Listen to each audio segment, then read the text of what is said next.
Welcome to Watch Mojo, and today we're counting down our picks for the top 10 times Robot Chicken roasted kids shows. Alvin's not the only one who can score with the ladies. No, but... Oh, okay, that's, whoa, hey! Well, what do you think? Thornberry, your new show is morally bankrupt and utterly devoid of educational content. For this list, we'll be looking at sketches where Robot Chicken parodied a classic kids show. Which of these sketches ruined your childhood? Let us know in the comments. Now let the roast begin. Number 10, Mystery Not Incorporated. I am Lisbeth Salander. This sketch is a mashup between Scooby-Doo and the girl with the dragon tattoo. After Velma suffers a horrible accident, Scooby and the gang have to team up with Lisbeth Salander, the main character of Stieg Larsson's novels. Lisbeth is able to help the gang solve their mystery by offering her unique skill set as an expert hacker, though she does make the team uncomfortable with her quirks. This dark send-up of Scooby-Doo highlights the shortcomings of Mystery Inc.'s sleuthing skills, such as Fred's instinct to have the team needlessly split up. Here are receipts for a ghost costume, a one-way ticket to Brazil, and 12 drums of acetone, the most common arson accelerant. He is planning to burn the park for the insurance money, blame it on a ghost, and flee the country. I say we split up. Number 9, Mission Kim Possible. In this sketch, Kim Possible gets captured on a mission in North Korea, and she's greeted by Kim Jong-un, who proceeds to taunt her as she's locked in a cage with alligators. You're a madman! You are imprisoned. Stop mocking my name! What follows is shameless wordplay where the teenage spy and the brutal dictator trash talk each other using puns that start with Kim. You're so immature. My wife's real, not like your Kim plans. What are you implying? Because they're both named Kim. Get it? That's really the extent of the whole sketch. It's a ridiculous premise where one of the most notorious world leaders of the modern age is portrayed as a cartoonish Disney villain. Number 8, Bert's New Roommate. Now, this is much easier than one of us ever getting a girlfriend. Oh, that must be the new roommate. Tired of living with Ernie, Bert decides to get a new roommate named Sam that he found on Craigslist.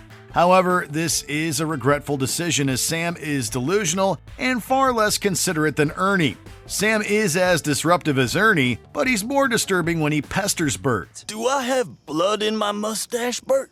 When Bert and Sam sing a song about tying shoes, Sam veers off the topic and brings up conspiracies. Tying your shoes is so much fun. The American government Plan 911? Needless to say, Sam isn't a good fit for Bert. We guess poor Bert is destined to be annoyed by his roommate, regardless of who it is.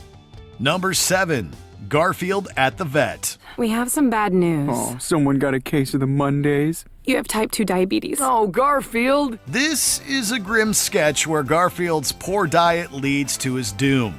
During a trip to the vet, Garfield is diagnosed with diabetes and is told that he needs an operation to save his life. However, John puts his foot down and refuses the operation, sealing the feline's fate. You did this to him! That's like a used car, man. I can't drop that kind of cash into a 13-year-old cat. When he gets a replacement cat, he chooses to feed the cat the same diet as he did Garfield, thus sending this cat down a similar road. Dry food or spaghetti and meatballs!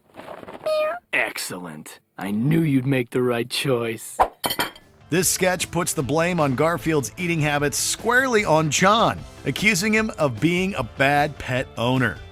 Number 6, Krabby Patties. Krabby Patties are made out of crab!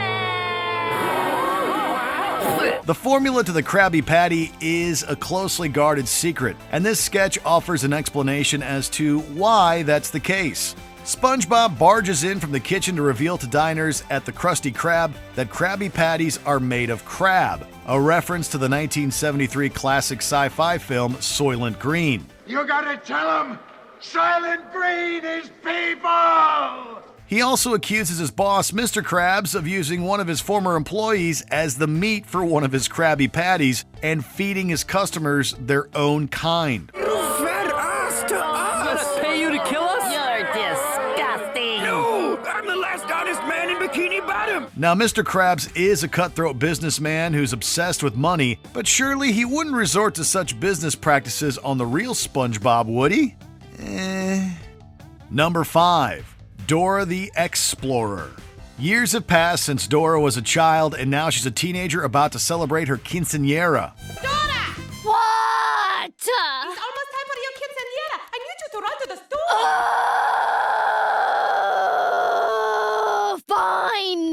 No longer a wide-eyed child, Dora acts like a total delinquent, stealing alcohol from a store and scoring illicit substances from a friend. Dora, please, no! It's wrong! Now let's complete this transaction. Hey, stop that kid! However, as Dora engages in this behavior, it's in an interactive format, like her show, and she gets help along the way from her trusty backpack and map. Okay. He's at the park on 12th under the jungle gym. A couple of familiar characters from the show make appearances. Swiper shows up to Dora's quinceañera looking to hook up with Dora's friends, and Boots is shown on a security tape attacking an elderly woman in a driveway. Number 4. The Time of the Great Pumpkin. Through the use of black magic, Linus is able to summon the Great Pumpkin and finally meet the long sought-after figure. Finally! Now you can give me presents. However, the Great Pumpkin turns out to be an evil creature and eats the kids from the Peanuts gang one by one. What should we do? You should let the Great Pumpkin eat you!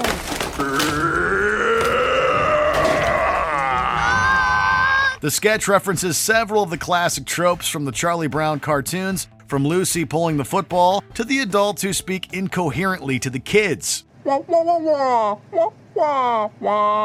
did he say? Oh, I never have any idea what any adult says. It's always that wah wah wah crap. The world of Charlie Brown was always depressing and bleak, but Robot Chicken managed to make it much worse. Thank you.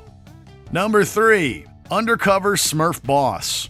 Trying to get more information on the day-to-day affairs in the Smurf village, Papa Smurf goes undercover, much like the reality TV show Undercover Boss. They'll never Smurf, it's me. He works as an intern first for Farmer Smurf and then Dr. Smurf, where he fails miserably practicing medicine. Instead of being wise and compassionate, Papa Smurf is portrayed as condescending and incompetent. Teach me to care about your sad little life. I mean, your noble and fulfilling career choice. The sketch looks at problems from Smurf Village that would be overlooked in the cartoon, and it raises an interesting question. How is Grouchy Smurf useful to the village? All right, what exactly do you do around here? I hate stuff. I'm being deadly serious. Openly talking about what you hate doesn't sound like a productive contribution. Just saying. Number 2. The Magic School Bus Final Adventure. With the help of her magic school bus, Miss Frizzle is able to show her students the wonders of science and teach them to open their minds to what life has to offer. Please let this be a normal field trip. With a friend? No way! But to be real, she was also guilty of child endangerment, and her wild field trips were a lawsuit waiting to happen. Miss Frizzle is batshit crazy! Does she even have a teaching degree? It's honorary. In this sketch, the class goes to the Grand Canyon, but through her recklessness, Miss Frizzle ends up sending everyone on a one-way ticket to the pearly gates. The sketch shows why the students shouldn't go near that magic school bus. The magic school bus. Before we unveil our top pick, here are a few other roast-worthy honorable mentions. Swedish Chef's Jaunt. A day in the life of the Swedish chef. Oh, what kept you, honey? Dinner's waiting. Get the hell off my back, woman! Animaniac, Sutra. This Yakko's World parody is probably too inappropriate for the real Animaniacs. Unlicensed doctor and French helicopter. Let's try these positions on dot. What? Captain Planet.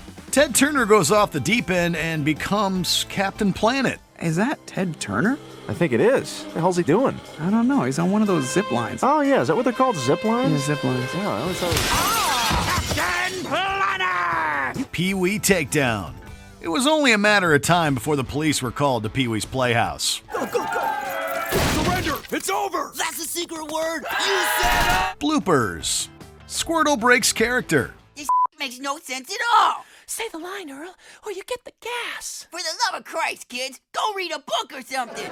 Before we continue, be sure to subscribe to our channel and ring the bell to get notified about our latest videos. You have the option to be notified for occasional videos or all of them. If you're on your phone, make sure you go into your settings and switch on notifications. Number 1. Rugrats joke. Tommy, what are you doing in the streets? For those unfamiliar with Rugrats, the show is about a group of babies who would often sneak away on adventures when the adults were supposed to be watching them. In this sketch, Tommy and his friends cross a freeway and dodge bullets in a gang war to search for his Reptar doll. When Tommy's mother Dee Dee finds the babies in the middle of the street, she angrily confronts her husband Stu. Well, I'm sorry, the babies escaped and I... Escaped? They're babies, you sackless moron! While it's necessary to call out Stu for being negligent, as all the adults are on the show, Dee Dee takes her anger a little too far. But it wouldn't be Robot Chicken without some disturbing exaggeration. What a divorce. Do you agree with our picks? Check out this other recent clip from WatchMojo. And be sure to subscribe and ring the bell to be notified about our latest videos.